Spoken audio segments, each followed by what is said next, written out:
Hello there, Sean. Hello. Firstly, amazing beard. Not really the point, but it's a beautiful thing. Well done. I appreciate that, comrade. Thank you. So, you are an independent councillor for the affected area of. Can you just clarify for me? Because some people on the internet seem to have had a problem. Is it Southport, Southend, or Southport. I am. Stockport? Yeah, Southport. Yeah, yeah. because there's quite a geographic split that people can't seem to decide on. Yes, you're independent MP, not MP, sorry, councillor for. I wish I was the independent MP, mate. That all went horrifically wrong. Well. Look, that's the beautiful thing about democracy. There's always a next time, friend. I wish you all the best. You are a councillor for the area of Southport, which for those. Yeah, so Q Ward, I'm a councillor in, which is the neighbouring ward to where the actual attack happened and where the mosque is. Yeah.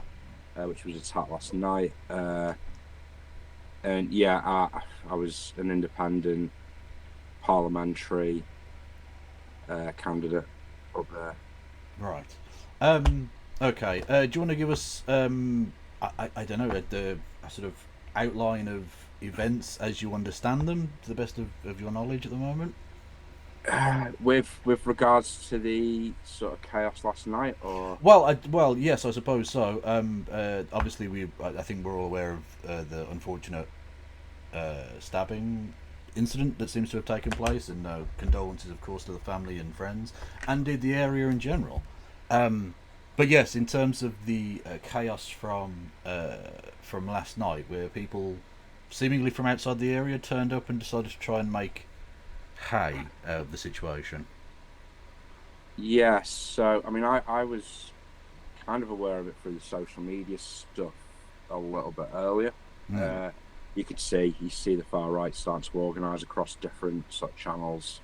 I alerted the police. Was in contact with the imam all day, just letting him know there was meant to be a demonstration just before the vigil at 5 o'clock in the town centre. Mm. There were clearly people there who, I mean, someone shouted something mad. I couldn't quite hear it. I was the other side. But they seemed to get jumped on. From what I'm told, there were sort of some faces from the BNP and stuff in the old days. Yeah. The people had clocked. And then, yeah, one of sort of my friends was stood just outside of that. Some lads from Blackburn, I think he said, were sort of bragging about the lack of police presence and how they were going to have a good time tonight. So it's clearly well planned, well organised. Yes. So there was a vigil for the three, unfortunately, now deceased children, and of course for the victims who are still, in medical need, which was attended by the Prime Minister and various other people as well, I believe. Yeah, I think so. I was far away from Yeah. VIPs, but yeah, I mean there was probably well over 1,000 people there. To be honest, it was super peaceful, super respectful. It was sort of a nice moment. People, I mean, nice is probably the wrong word to use, but it's a reflexive moment. Where people come together over the stuff that had happened over the last couple of days, and then so after that, I sort of left about 7:15.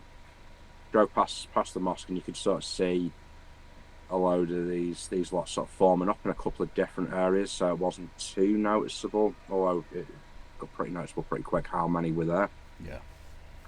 Then all hell sort of broke loose. So it appears, as you said, there were some old faces from the BNP and the English Defence League and various other rather nasty far right groups, who seem to be largely from outside of the area. The locals were suggesting. I mean, clearly there were locals involved. I mean, I'm sure everyone's seen that now infamous clip of the lad getting hit with a brick in the head, and then again a second time as he walks away. He's apparently a local, right? But yeah, I think the amount of cars and people flooding off trains. People with Millwall tattoos, which it would be very strange to be a Millwall supporter sort of 250 miles away from the football club. Yeah, it seems like the far right flooded into Southport from all over the country. Sort of anecdotally, some of the firefighters I was speaking to said some of the pubs they were driving past in the day were rammed, which is sort of unheard of for a random Tuesday morning into lunchtime. So people have been out drinking a lot of the day.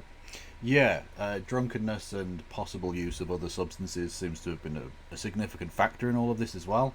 Well, the thing's what I did see. I Yeah, remember go on, Hella, a sorry. clip getting shared around social media of people who had driven up there with just like gigantic like bags of cans, and I was just like, yeah, that's usually the first thing I think about when I'm going to protest something as brutal as the killing of children. You know what I'm going to first do? I'm going to get the tinnies in. That's my first port of call, is going to go to Tesco and get a 16-pack. Yeah, and at the vigil, even, I mean, there was a group of lads there with a big crate of cider and England flags.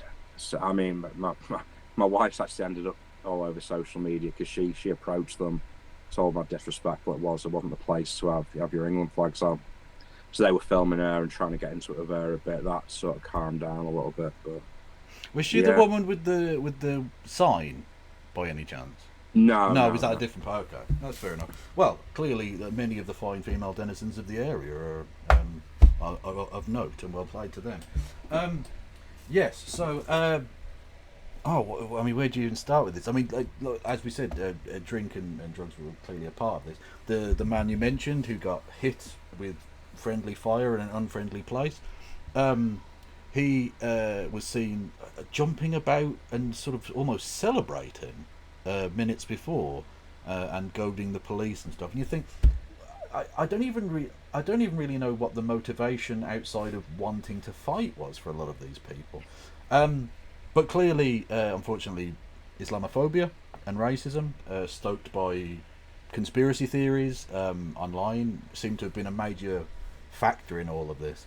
When we know, for instance, the attacker was born in Cardiff, in the United Kingdom, and is seemingly not a Muslim, but because they're under the age of 18, they can't be named, and so people made up a fake name and pretended it was a Muslim.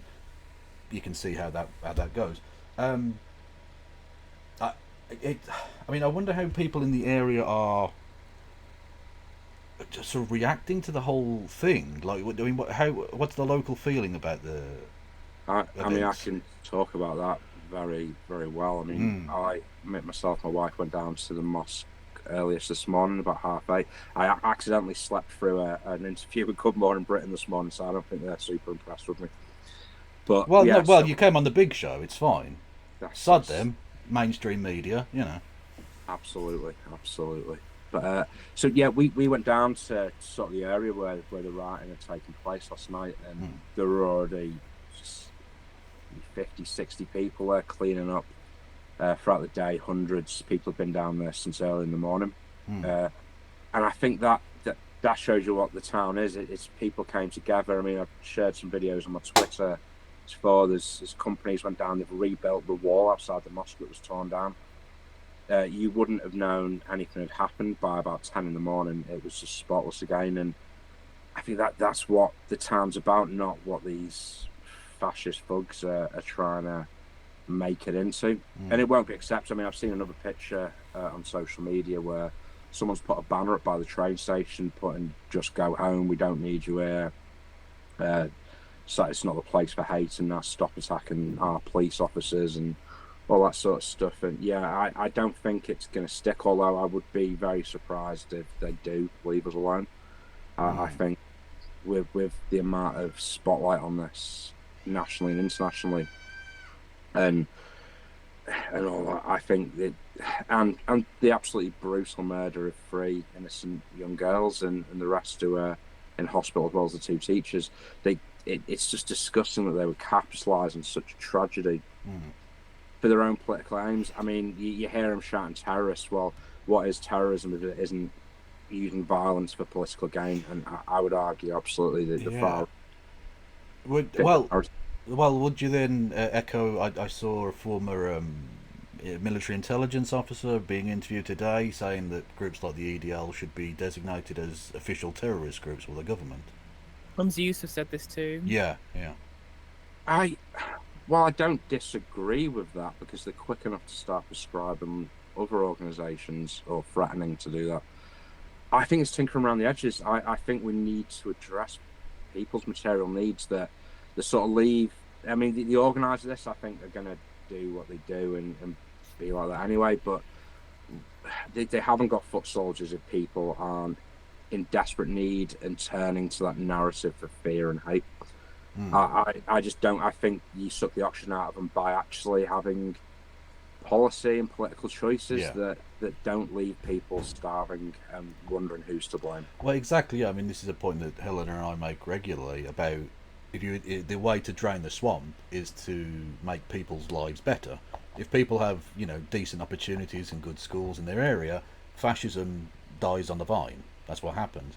But in the short term, I think on a personal level, I think designating them as a terrorist group allows greater scope for stopping these kind of events before they get going. Because any time you if ISIS want to organise something and the UK government get a sniff of it, you can stop it at source, and it's not like a human rights issue because they're trying to do a terrorism. And the same would be true here. So those riots might have been preventable if the police were able to act in that way. The grounds that I think the precedent that we now have is that even groups that aren't even necessarily going to be potentially committing terrorist acts are being prescribed to. I mean, Hizb ut-Tahrir as a group, they are a prescribed group now. They've never done anything that's not peaceful, but their desire to be able to create, a global caliphate or whatever is perceived to be outside of key British values, and therefore they have been prescribed as a group. And that they are basically just like the polar, the equal and opposite to the EDL in that regard, who essentially at this point want to demigrate a bunch of people of non-white heritage from this country. And I think on those same grounds, if you can make that case for Hizb ut-Tahrir, you can almost certainly make it for the EDL. Yeah, absolutely. I mean, how often do we see these groups change their names and morph into something else? True. It's going to prescribe them into oblivion. Whilst obviously I'd welcome it, anything that sort of takes the wind out of the sails of the far right is to be welcomed. But I think until we address the root cause, we're never going to actually solve the issue of this. I mean, you see throughout history, the far right only rise when there's the sort of economic downturns and instability. That's when they do their best work, as it were. So without actually mainstream politics telling a different narrative and addressing people's needs, there's always going to be that groundswell of people who are wondering who to blame. And when you've got people like Nigel Farage and Tommy Robinson, Lawrence Fox, SL, they're going to fill that narrative and fill that void and sort of give people the wrong message that leads to this sort of violence and communities being absolutely ransacked. Yeah. How it sounds like an odd question, I suppose, but how does it feel to have members of the UK Parliament stoking racial riots basically on your streets? And but it's a relatively small place, not used to the national or international spotlight, and now you've got these international figures trying to cause violence on your doorstep. And also, it might seem like a lofty claim as well, but we're literally seeing that previous ex-counter-terror department people from the government have essentially have accused Nigel Farage of inciting it. So it being a lofty accusation is coming from experts as well as people like us. It's all a bit surreal. I grew up down the roads where the attack happened. It's around the corner from the mosque, so that is very much. I spent the first 16 years of my life there. I live maybe a 2-minute drive from it at the moment. Like this is very much my community. It's really surreal just seeing the press there. I mean, me myself. I was sort of councillor, sort of gone viral a couple of times, but now I've got Sky ringing me for interviews. I've turned down a few, but I'm trying to make sure that where I can, I'm filling that space, because the last thing I'd want is someone with sort of divisive politics taking them interviews up and filling that airtime, rather than talking about community cohesion and that this doesn't represent us, because it doesn't. It's not Southport. It's sort of super quiet town. There's never really been any issues around racial tension, stuff like that. And for these just cretins to come in and try and stoke that division and attack people who completely have nothing to do with anything. It's just it's heartbreaking to see in my own community. Like, would you? I Also, mean, just one sec, but I got a super chat here from Lewis. Thank you for the support there. Here in Southport, are heartbroken but will persist. Us Southport Greens are grateful to have Sean fighting for us and representing our town. So there's a message of support there from Lewis. thank you, Lewis. yeah, I was just going to ask. You say you've turned down certain interviews, and thank you. I appreciate that you've chosen the best platforms, of course. If Mr. Farage, who himself has a significant platform, if he were to seek a conversation with yourself, would you be open to that, or would that be? Are you an anti-platform type guy, or like what's your feeling on that?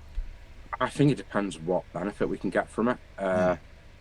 I mean, I would dispute any conversation between me and Nigel Farage would stay a conversation. I think that would get into a very heated debate, especially after the rhetoric he's been pumping out the last couple of days. But I think there are certain people that absolutely we should debate and ideas we should debate.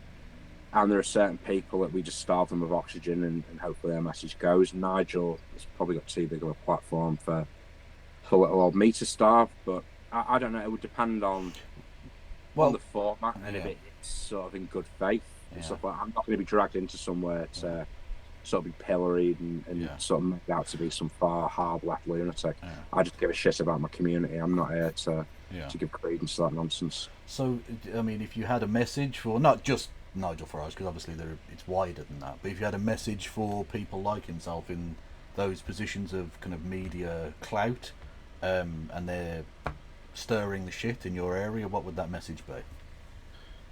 They don't represent anyone in this country. They're representing the bankers and elite, and people have bought the sort of pup again, for lack of a better phrase. It won't. The minute we have a viable actual left wing alternative that is talking different from the neoliberal rhetoric and consensus, their days are numbered. When people's material needs are actually met and there is a fundamental difference, people will turn their backs on the far right. Their days are numbered, because I genuinely believe that an actual left-wing alternative to the left of Labour is coming in this country. Absolutely. We won't cope. It's worth pointing out as well, like talking specifically as well about, people within, I was mentioning on Novara tonight, like this is all coming like from the top down. People are getting riled up by messages coming from the top. But there's looking at videos here, people, on the streets of London tonight doing the same thing that they were doing in Southport the other night. And they're chanting things like "stop the boats," and like this isn't something that you're getting from Twitter or from social media or from influencers. This is the official slogan of the previous government, that the current government are essentially taking the same line on as well. Right? This is something that's being fed to them from people who have power, who are using it for their own ends. This isn't organic. No, and that's the thing, isn't it? How can we blame powerless people for our problems? It's the people. If you haven't got the authority to change something, you don't bear responsibility for it. How are we blaming people with no power and no authority for things in society that can be changed through political choice in a heartbeat? There is no reason they could not lift the 2-child benefit cap. There's no reason to start removing the winter fuel allowance of pensioners. This government are driving, and the government before it and before that, are driving the conditions that are making this country a tinderbox for fascism. Absolutely. You make a very, very fine point. Also, just to the people shouting to stop the boats, you don't need to get on a boat to go from Cardiff to Stockport. Southport. Southport, yes. Or Stockport, for that matter. They're connected by land. It's fine. Yeah, I mean, these people are just racist filth, aren't they, really? And that's, I mean, unfortunately, the problem is that all of the oxygen in the room is being taken up by discussing these fascist gobshites, rather than the actual thing, which is 3 dead children and people still fighting for their lives in hospital. That's it. And I mentioned, I was from Sky earlier. I mentioned that it's this discussion should not be about these thugs descending on the town and burning things and tearing up people's front gardens to throw bricks at the police and damage a mosque. It should be about mourning and giving the town space, and more importantly, the families space and time to grieve, and making sure that they got that comfort around them, as much comfort as possible. Obviously, I cannot imagine any more traumatic an experience of what they're going through. And then to see these people just sort of hitching their wagon and trying to make this their cause, when their only cause is to fuel hatred and division in this country. And to see working class people buy into it is sad, and that shows me that we have a job of work to do with political education around our class, and making sure people understand that other working class people are not the cause of their problems and woes. It is the elite. It is people like Nigel Farage and Rishi Sunak, and the people who have worked in these industries that crippled our economy, that exist only to move money from the people without to the people who've already got more than enough money for 1,000 lifetimes. Exactly, yeah. Nigel Farage, a wanker banker who's more concerned with his having a special account at Coots Bank than anything else. The idea that he gives two fucks about the people of Southport, or even the people of his own constituency, which he never seems to want to be in, is laughable. He doesn't give a shit about you, and you should... the best thing we can do, I think, is expose the likes of him for the two-bit spivs that they are. Absolutely, and where and when we can, make sure we have very good left-wing candidates telling a different narrative, rooted in their community, who can represent their communities effectively, not these nonsenses parachuted in from all over the place, who have no connection to their community. It's if you don't understand the place you're representing, how can you ever represent it effectively? It just does not make sense to me how people fall for these. But finding good community activists and making sure they're ready to take these people out at the first opportunity, win at the ballot box for now, take them out, fill Parliament with people who actually are going to represent the people who live there. Helena? Yeah, absolutely. I'm aware I don't want to hug. I mean, you organised this. I don't want to hug the conversation. No, it's fine. You're doing a really good job asking all of the right questions here. I just think that, again, it's incredibly frustrating just to be proven right over and over and over again. Just continually saying, well, if we keep doing these things, this is where we're going to end up. Like we're at the crossroads of socialism or barbarism. We've just got like 5,000 people, 5,000 different kind of parts of the centre and the right essentially trying to force us to barbarism, and it feels difficult to try and fight back against what seems to be this kind of inexorable tide of fascism across Europe, across Western Europe especially. It's across the West. I mean, you sit in North America now with the absolute shambles that's going on there.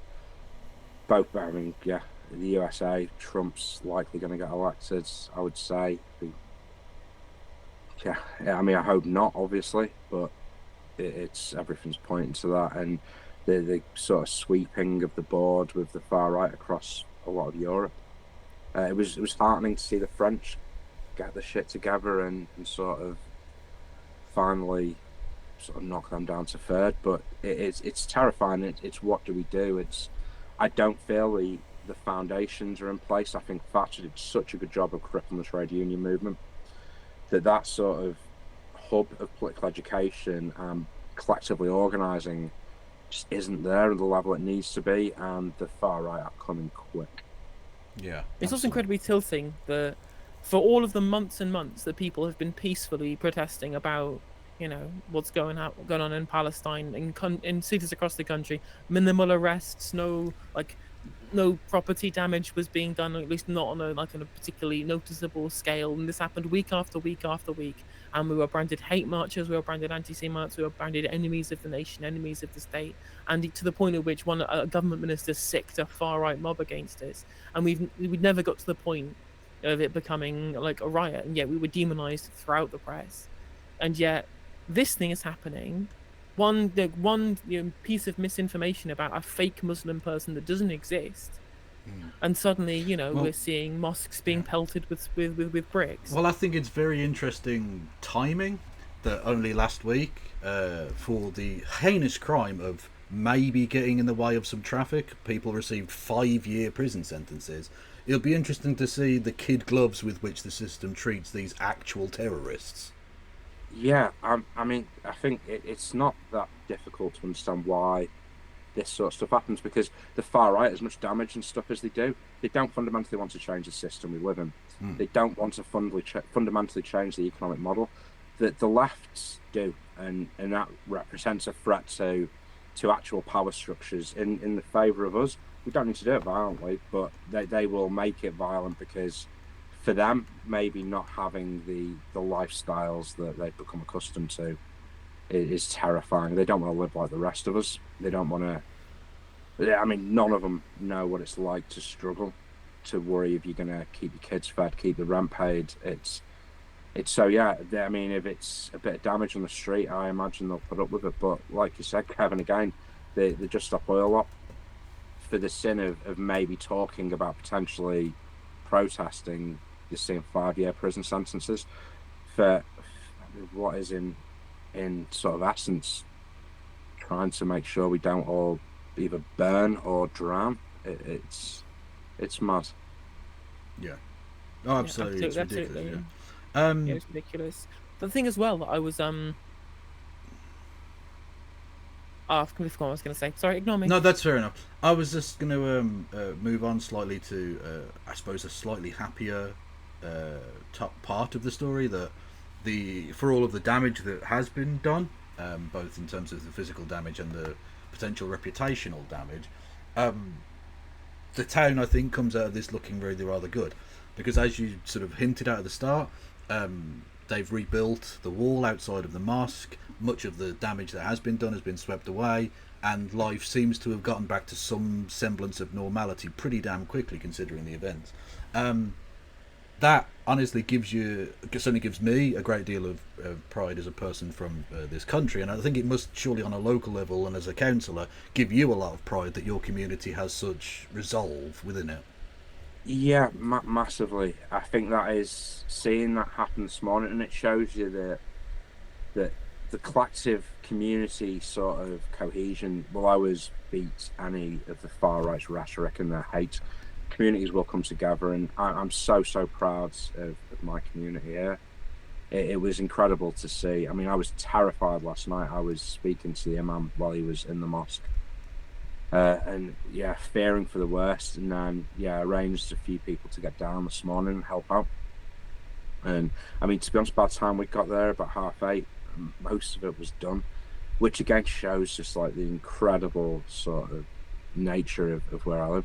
I mean, I stood for the parliamentary elections. I've always lived in this town. I love this town, and that, I mean, just sort of vindicated that their feelings of the town. We've never had to go for anything like this before.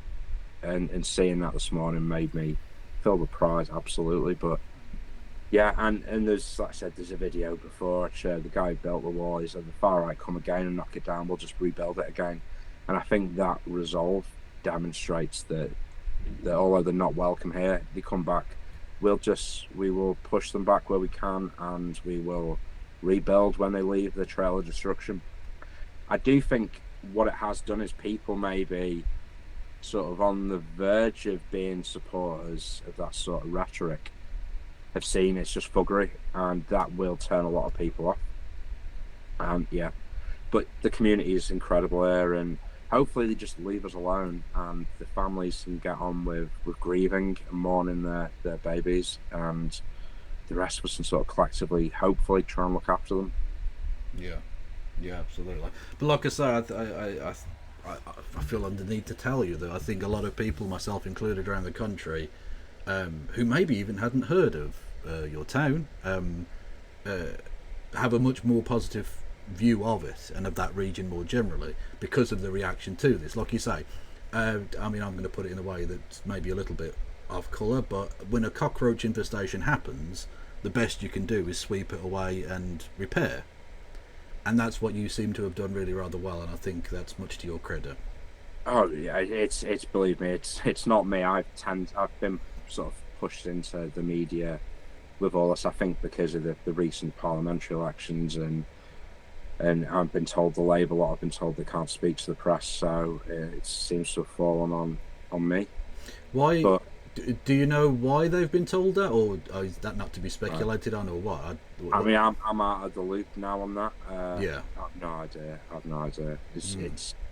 I mean, it's not even been 100% confirmed to me. It's just the rumours I've heard, and with the fact that none of them have made statements or comments or spoke to the press, I I can see some truth in that. I don't know. I mean, this isn't a party political issue. Clearly, it's.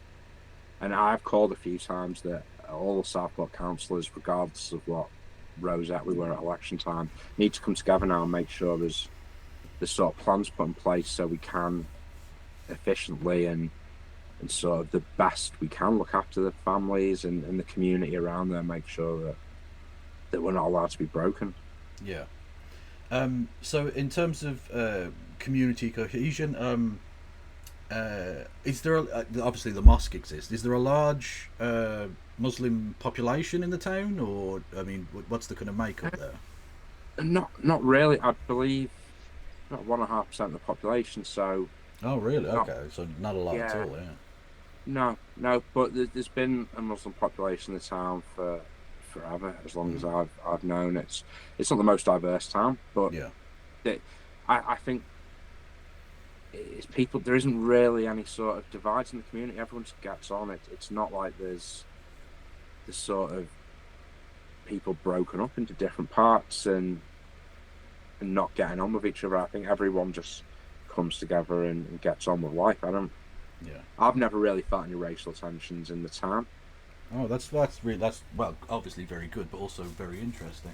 I was going to ask, obviously still fresh, so who knows? But to the degree you're able to judge, how are the Muslim population in the town and in the area feeling and reacting to this? Because it must be pretty damn scary for them. I think terrified. I think to be honest, I think today with the clean-up operation, seeing the kindness of that community just getting on with stuff, I think that's gone a long way to allaying some of them fears. But you would not be human if you weren't terrified after seeing what happened last night and the chance, and seeing down in London now and around the country. Apparently, it must be a terrifying time. But I mean, we're all one community. It doesn't matter what colour your skin is or what faith you pray to. It's community is community. It doesn't matter any of the other stuff. That's all immaterial. Yeah, good stuff. Helena. Yes. Hello there. Again, I want to make sure, look, because again, I feel like I'm sort of dominating the conversation, and that's not fair. I mean, I'm glad to see that the communities have been coming together, and it looks like we're going to be seeing. I think it's Hartlepool things have been breaking out right now, so hopefully that will calm down and the community can come around. So there's a mosque that's being attacked there too. So it really is literally they're trying to foment a race war in this country, like the right wing, like the far right as well. And again, this is not just people from like fringe groups. Like the Prime Minister in September 2022. She was granted only for a few days, but she was the Prime Minister. Liz Truss went on Steve Bannon's podcast, one of the most notorious far-right figures globally, to call Tommy Robinson a hero.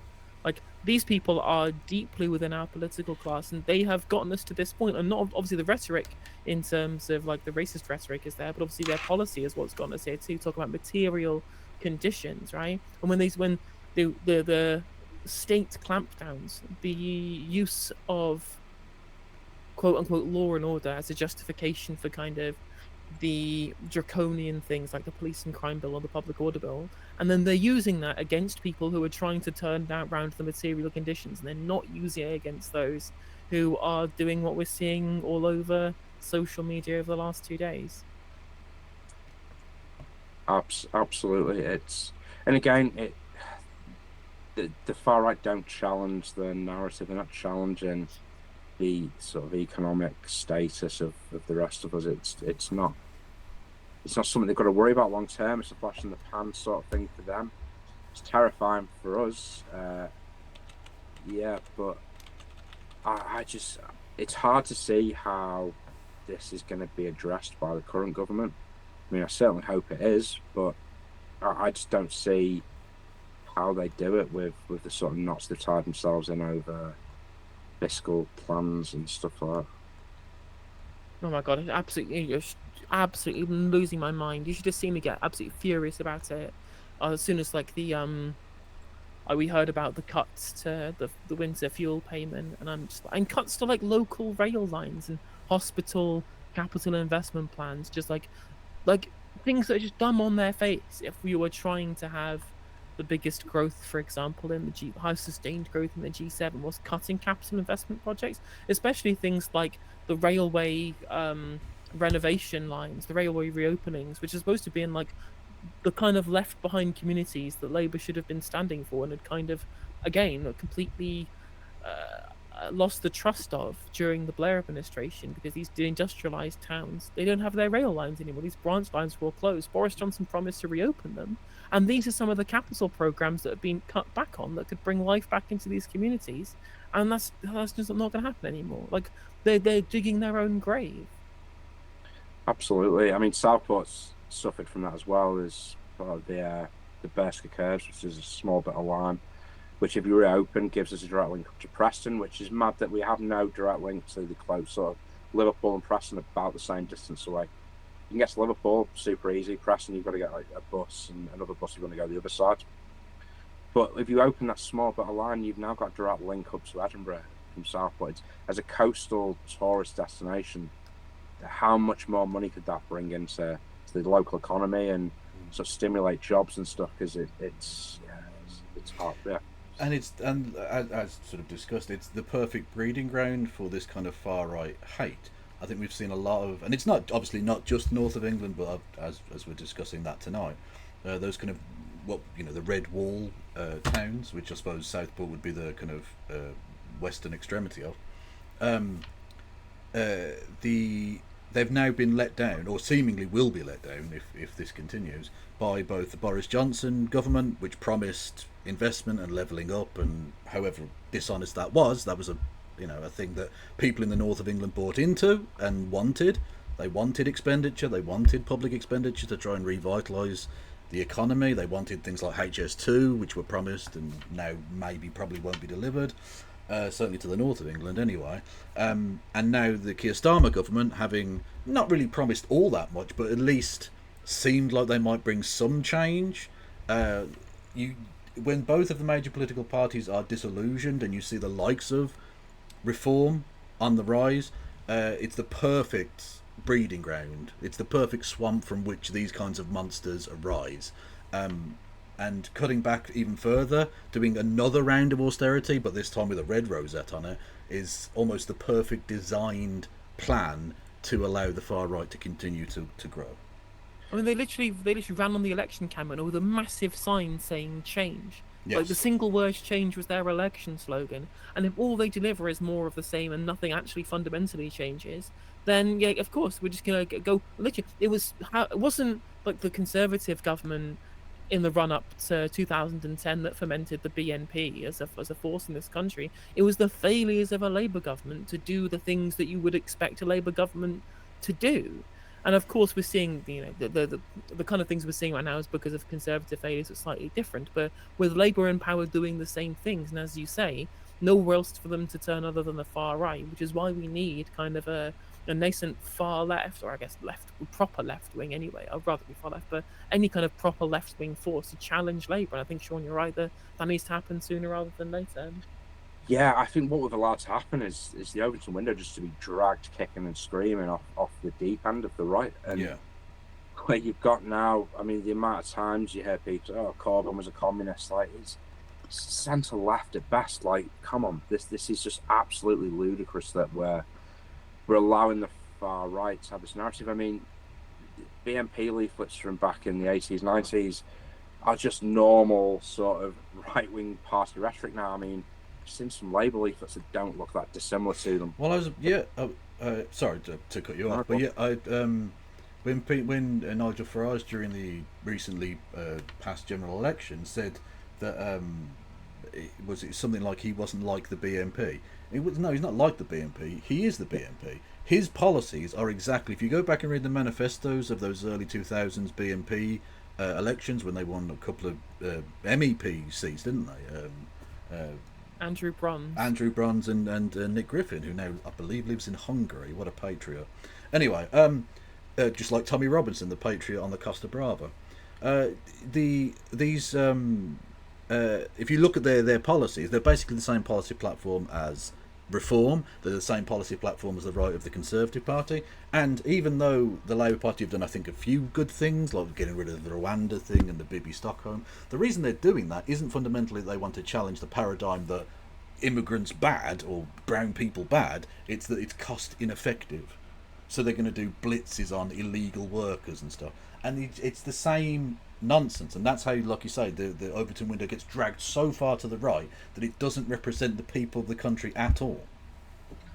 No, 100%, and yeah, it's just sad to see sort of not more being done for workers' rights. I just noticed in the chat there, someone asked me how the Valley Vet strike is going. So I work in trade union education, and yeah, the Valley Vets sort of strike and workers are some of mine. It's going good. I think they've had the first couple of weeks. They've gone back to work this week and will be out again next week. If anyone can support them, look them up on social media. They're some of the most incredible trade unions I've seen. I think, did we speak about it last time I was on, Helena? Yeah, I'm pretty sure we did. Yeah, look them up. They are absolutely an incredible bunch of workers. So if anyone can support them, please do. And if you live around Cardiff or South Wales, get down to their pickets when they're back on. I'm sure that'll be back up and show some solidarity with them, because that is how we fundamentally challenge all the stuff we've been speaking about. It's through all workers organising themselves and fighting for better, getting off our knees and not waiting for a prime minister to give us handouts, but doing what we should to take it ourselves, what we deserve. Exactly, yeah. Keir Starmer isn't going to hand anyone anything, but as I think we've seen with various protests, like the Palestine protests and things like that, you can gain, at the very least, some concessions. You can actually make a positive material difference, and hopefully at the same time build a leftist coalition, as we saw in France recently, that can hopefully take them on at the ballot box as well. No, absolutely, and yeah, that I do believe that left-wing coalition or new party or whatever is coming. I think we spoke to Helena. I was supported by the collective through the election. I've never come across a more supportive, incredible bunch of activists across the country. Probably spread a little bit too thin and a lot too much work, but hopefully, as it grows, we can do something really meaningful and interesting, and address some of these needs that sort of will act as a bulwark against the far right. Yeah, so what's the sort of political feeling in the area yourself? Look at what are the sort of, I mean, obviously to get people of all kinds of political stripes, but what is the general political leaning of your area? I imagine it's relatively pro-Labour? I mean, the last general election was the first time Labour ever won the seat at parliamentary level. Oh, really? Oh, wow. Okay. We didn't have any Labour councillors until 2018. I was elected in 2019.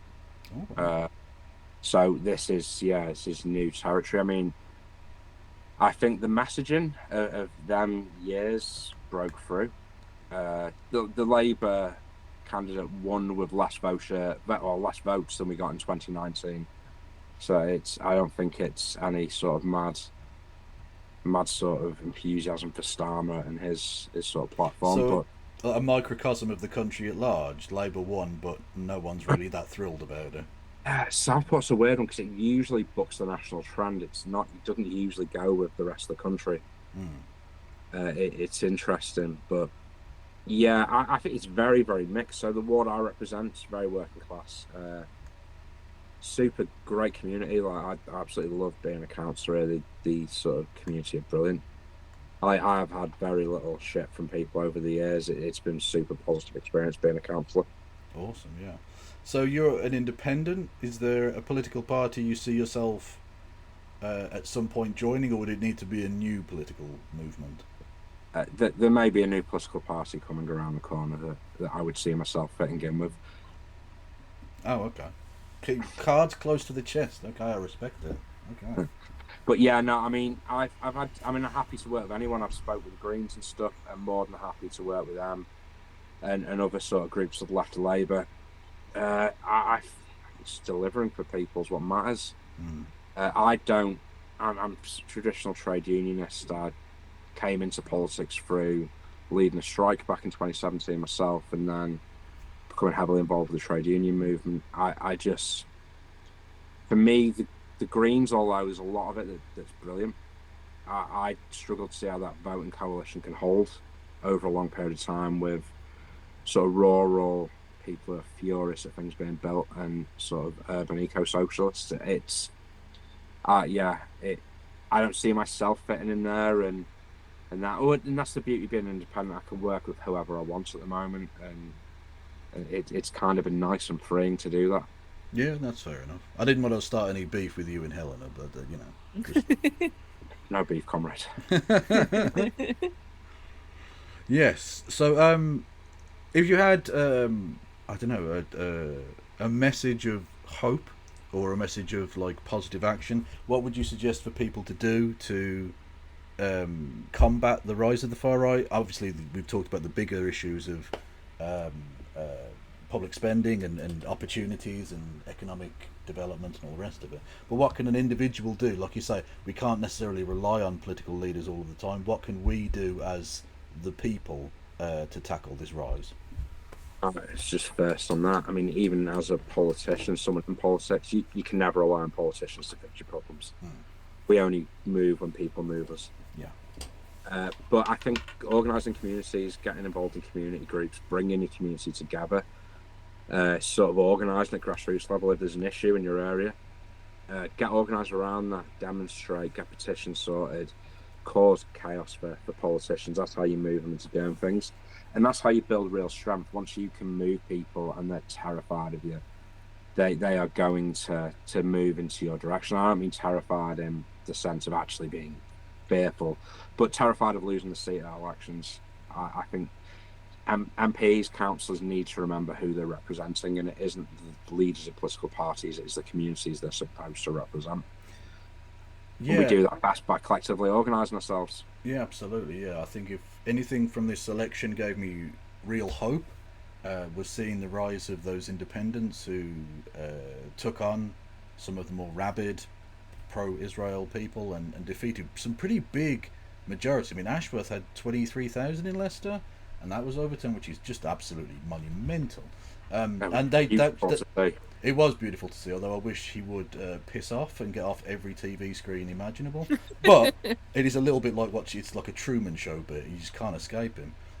He's the seeing that kind of people-powered movement and seeing Corbyn get back in Islington North. The powerful should quake a little bit.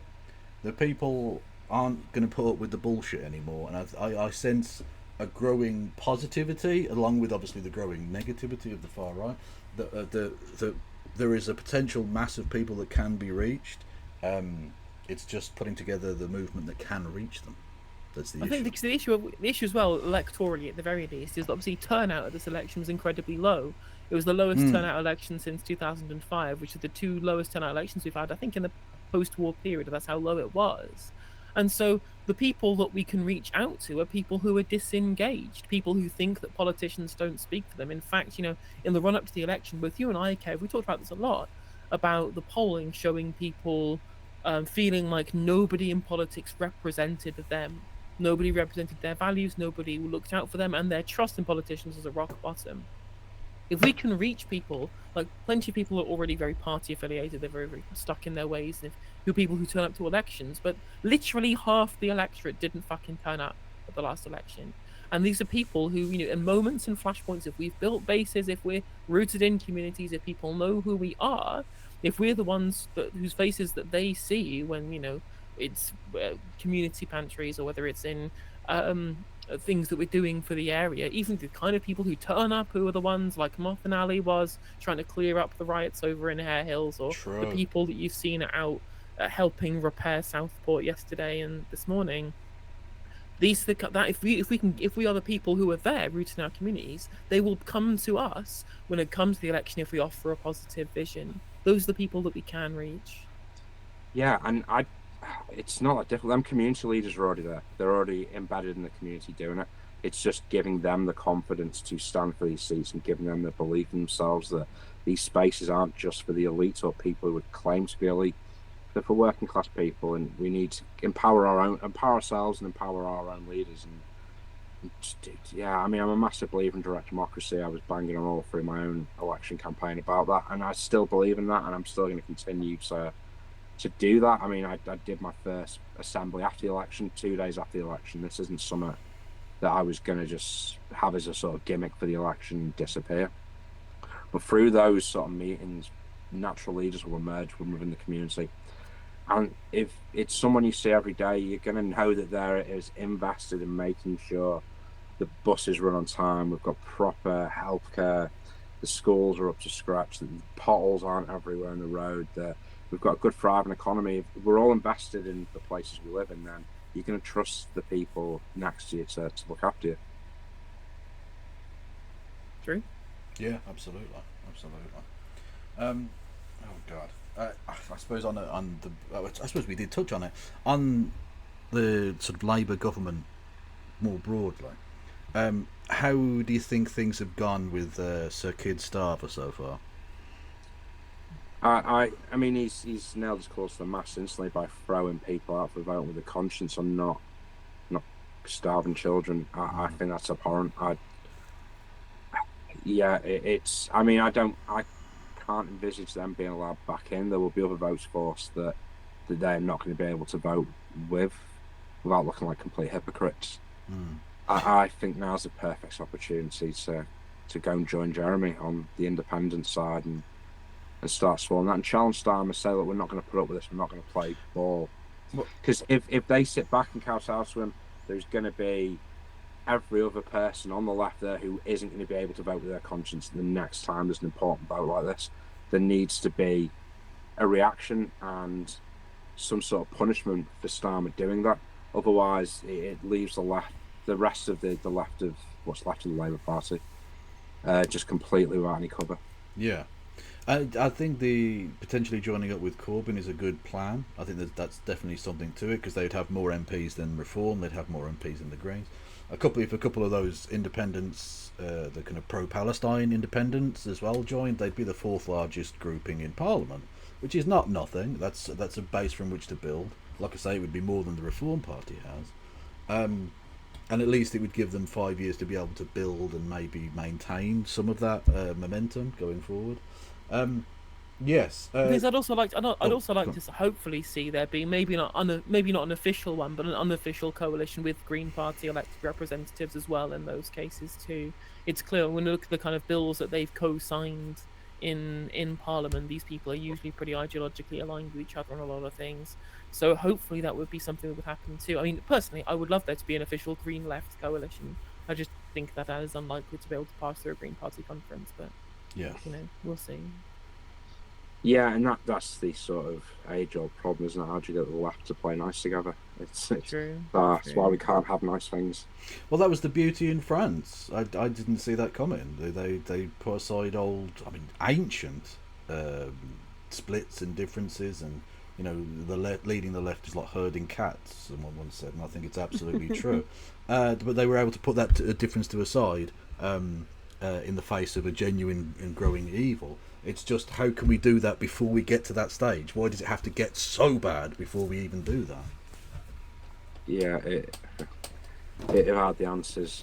Well, exactly. I've successful. I've given you a hospital pass there. Yeah, there's absolutely no way you can answer that question. But yeah, it's we need to. I mean, if I spoke French, I might be able to do a bit more of the research. But we need to look into how the French have dealt with that, because that was a genuinely uplifting set of results.